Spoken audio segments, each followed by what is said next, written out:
પૂજ્ય ચાલ્યા સાહેબ મહાઉત્સવની શરૂઆત વડોદરા શહેરમાં 35 વર્ષ પહેલાં સ્વ. કિશનભાઈ ચંદવાણી, કાલુભાઈ ચાવલા, અશોકભાઈ જગ્યાસી, નંદલાલ જગ્યાસી, ગુલાબભાઈ કટારિયા, ખુશાલભાઈ ચાવલા નાઓએ કરાવી હતી.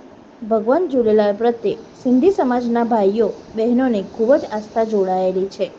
સચ્ચાઈની રાહ માટે પૂજ્ય ચાલ્યા સાહેબની વ્યાખ્યા શું છે અને પૂજ્ય ચાલ્યા સાહેબના ઉત્સવ શા માટે ઉજવવામાં આવે છે તે તમામ ભજન કીર્તનના માધ્યમથી મહાપુરુષોએ લોકોને માહિતી આપી હતી.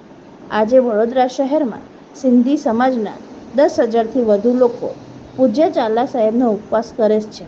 40 દિવસ સુધી સતત એક ટાઈમ જમવાનું અને સવારે ભગવાન ઝૂલેલાલની આરતી કરી ભજન કીર્તન પૂજા કરે છે. હા, જય ઝૂલેલાલ. પૂજ્ય ચાલ્યા સાહેબની શરૂઆત 28/7/2024ના રોજ શરૂ કરવામાં આવી. સંત શ્રી શેરાવાળા સાંઈ જેની શોભાયાત્રા કાઢીને ધર્મ દરબારથી નીકળી અલગ અલગ વિસ્તારથી ફરીને કરમચંદ્રની હોલ ખાતે ચાલ્યા સાહેબની શરૂઆત કરવામાં આવે છે.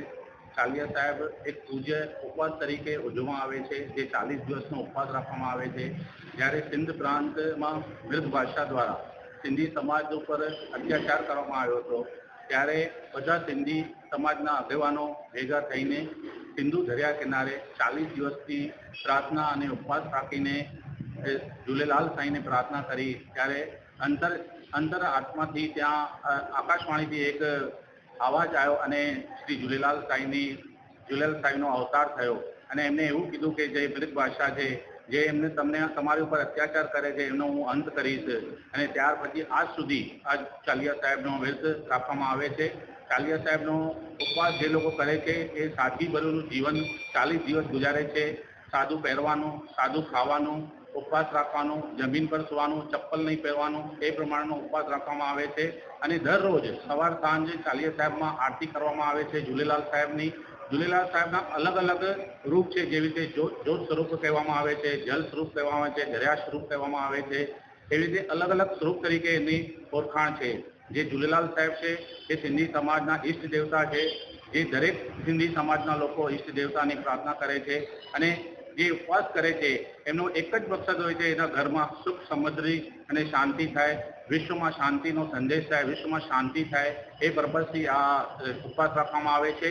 અને સમગ્ર સિંધી સમાજ જ્યારે 40 દિવસ પૂરા થાય છે ત્યારે મટકી લઈને સિંધુ સાગર દરિયા પર લઈને ત્યાં પૂજા અર્ચના કરવામાં આવે છે. અને જલમાં જે પૂંજાબો છે, જે પૂંજાબો 40 દિવસનો ભેગો થાય છે, એ જલમાં પરવાન કરવામાં આવે છે અને ઝૂલેલાલ સાહેબની આરતી કરીને ઉપવાસની સમાપ્તિ કરવામાં આવે છે. એના પછી સૌ ભેગા થઈને બીજા દિવસે વિશ્વમાં શાંતિ રહે એનો અખંડ પલાવ સાહેબ કરવામાં આવે છે. એ પ્રમાણે 40 દિવસની પૂજા અર્ચના કરીને 40 દિવસનો ઉપવાસ કરવામાં આવે છે. જય ઝૂલેલાલ. હા, જય ઝૂલેલાલ.